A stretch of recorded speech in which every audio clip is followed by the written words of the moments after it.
Hello, I'm Asher, and I want to talk about why I don't take volunteers in my projects. Um, and a lot of times I look like an asshole because some people come and say, I want to help you for free. You don't have to pay me never, and they want to help me, and I just said no to them, just as just no. And the thing is, you always want something. And I think if you wanna work for a commercial product, because what I'm doing is a commercial product, you should get paid. To me, that's just not in any circumstances you will work free for a product that is going to be making money. What you can do, a lot of people fall in this thing that they say, okay, I will pay you, but when the game has success. So when I'm millionaire, I will pay you. And you know what happened, right? Everyone knows that that's pretty much never happens. Games are really hard to predict how they're gonna make money, and most likely there is not gonna be any money, and the project will die because it's like 99% chance that to happen. So yeah, I know that as a developer, I know exactly what is going to happen. I mean, what is the chance?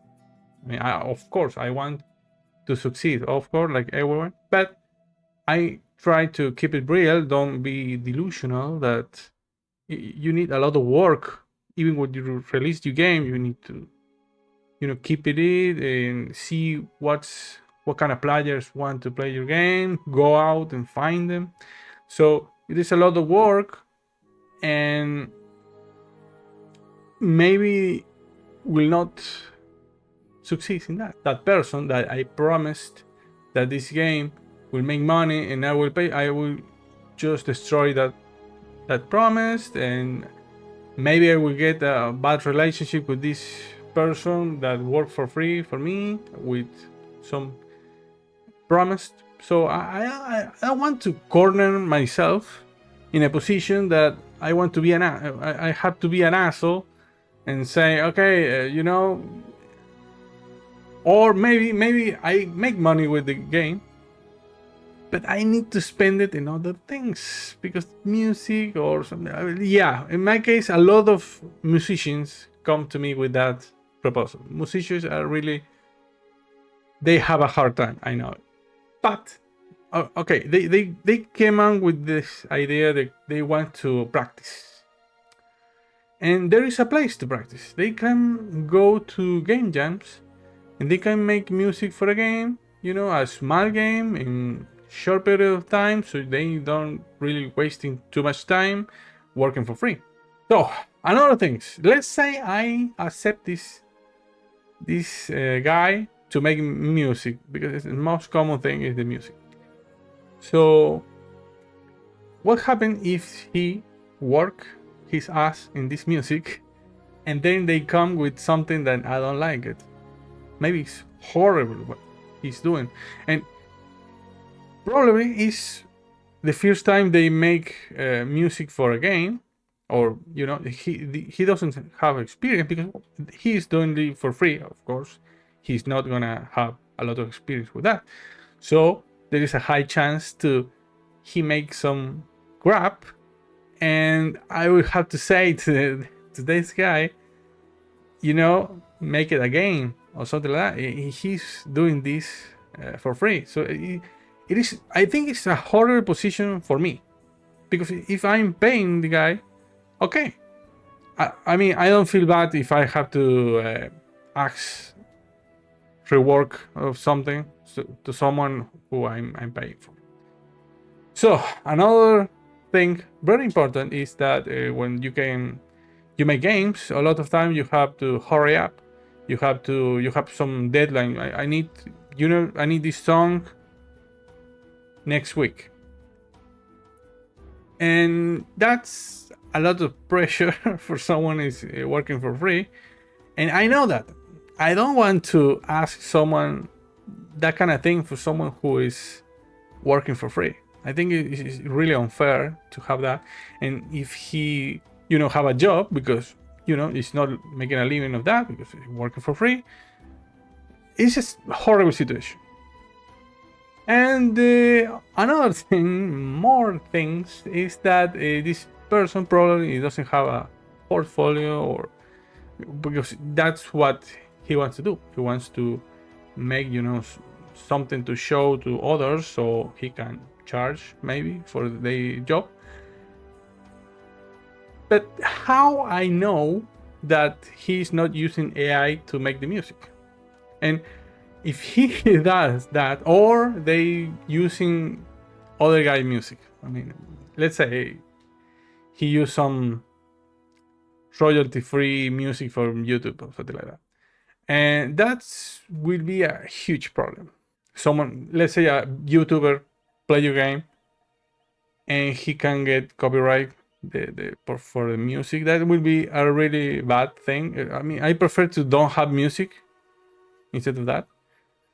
So yeah, but more than anything is I don't like to sell dreams. Like when it comes to make video games, it's really easy to get kind of delusional with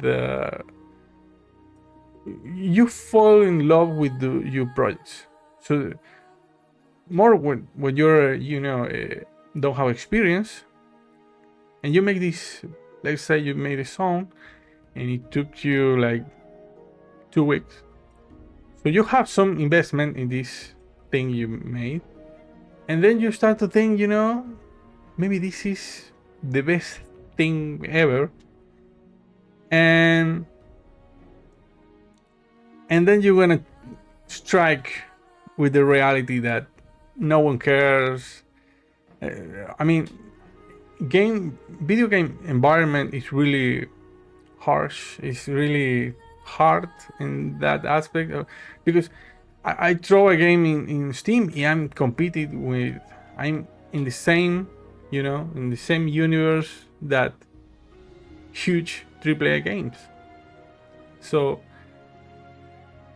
how the hell am I gonna compete? Well, I will try it. I have some ideas, so I'm not. I don't want to fail in this delusional thing, but I think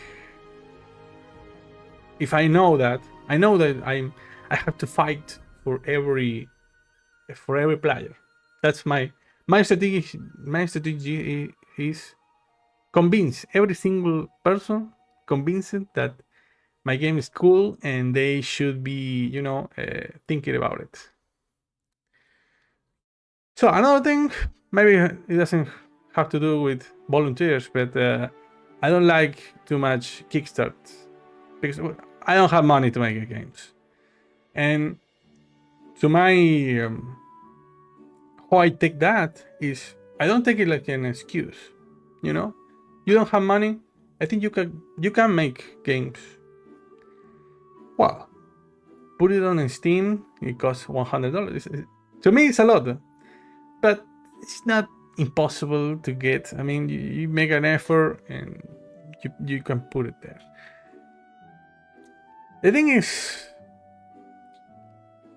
ideas need to be tested by players.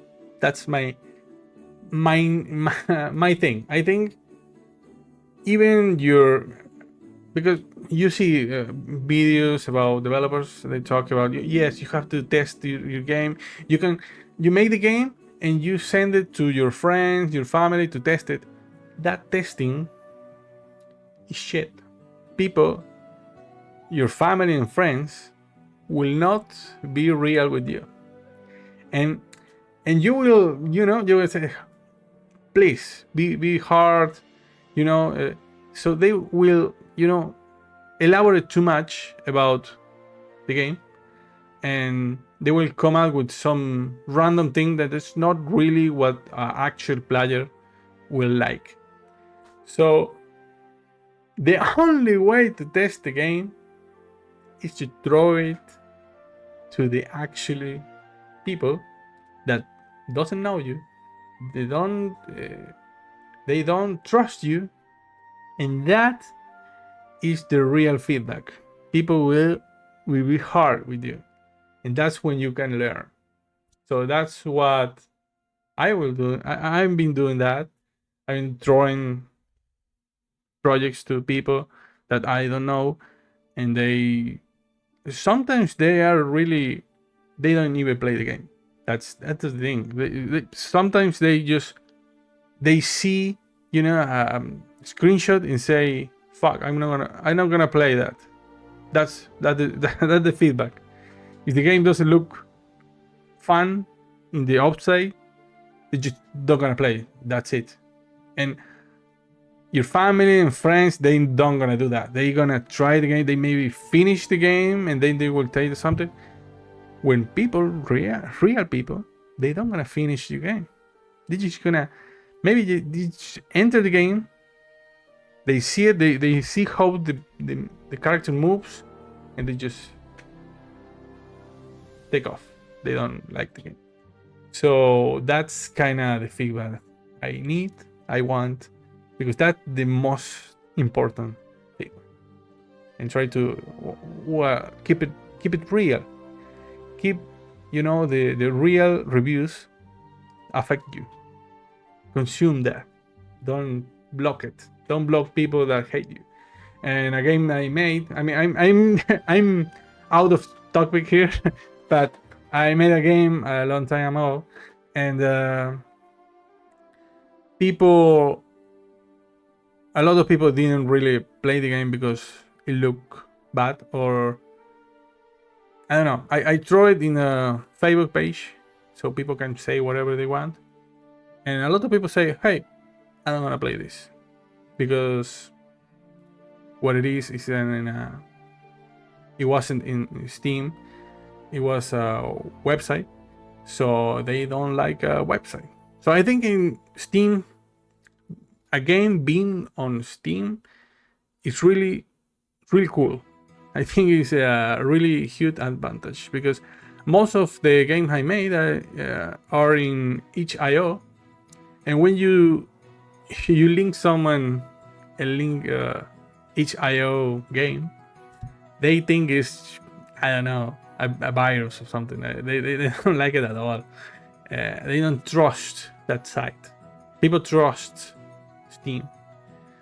You know something about me, that I don't take volunteers, and not because I don't need it. It's because I don't want to be an asshole. And I think that a lot of people they use excuses. I think that's the thing. They use an excuse. They say, "Okay, I don't have money. I'm a solo developer. Game developer is hard, and so I can allow myself to be an asshole, scam people." I think that line of thinking is horrible. It will destroy everything you make. If this game is good, it will make money, and then I will just hire someone to make the song. That's it. If the game doesn't make the money, well, and I don't need sound, because the game is shit, and I can just make another one. That's my take in this subject. So right now, see ya in the game.